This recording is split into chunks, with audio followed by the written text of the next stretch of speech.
Hello Virgo, thank you for joining me for your weekly forecast for the Sun or the Ascendant for week commencing the 3rd of September. I've got fabulous news for you this week. If you cast your mind back to the 26th of July, your ruler Mercury slammed on the brakes in the most psychological part of your scope, which may have created some moments when you've wanted to retreat from the world, where you felt that other people weren't particularly in touch. It's also possible that you've been more introspective, perhaps even a bit of anxiety coming up here or there. Now, of course, the retrograde has finished, but Mercury on Sunday, the day before the start of this week, came out of shadow, the point where the retrograde began. I feel that some of the things that were of concern to you can now start to be resolved, but the wonderful news is this, that Mercury, your ruler, returns to your sign on Thursday. This really is a champagne moment. If you don't drink, an elderflower cordial moment. And certainly this is because it joins in with that grand Earth trine that the Sun connected with last week between Uranus and Saturn. The sparkle that this can create is enormous. Uranus is essentially pushing you to be more adventurous, more independent, a bit more risk-taking. You can be someone who's utterly thorough, supportive. You're always attuned to how you can help people, but this is really asking you to be a little bit more liberated in your approach and also to take the initiative.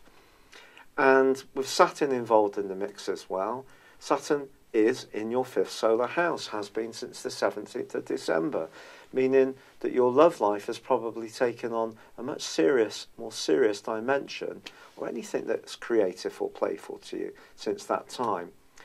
Truth be known, Saturn moving through the 5th house is generally not much fun.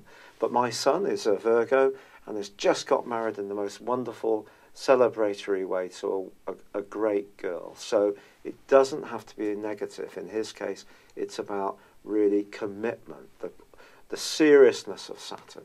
So that can work for you too, if that's what you want. And the even more amazing news this week is that Saturn ends a 5.5-month backward journey, which has meant that you've probably done a lot of thinking about your love life, a lot of thinking about your talents, your self-expression. Even your animals may have become more of an important theme for you during that time, or perhaps the people you socialise and play with.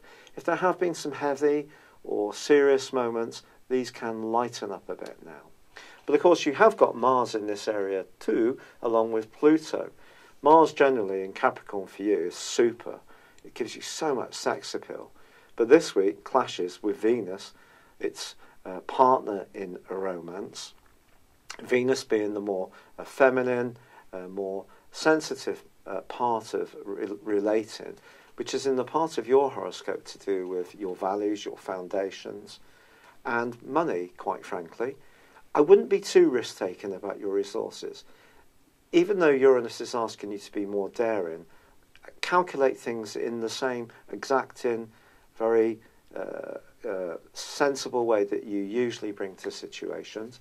But I just feel that this particular square could see you giving yourself a bit of a treat too, perhaps going out and having a really nice meal or enjoying a really nice glass of wine. It's just asking you to do these things within particular boundaries.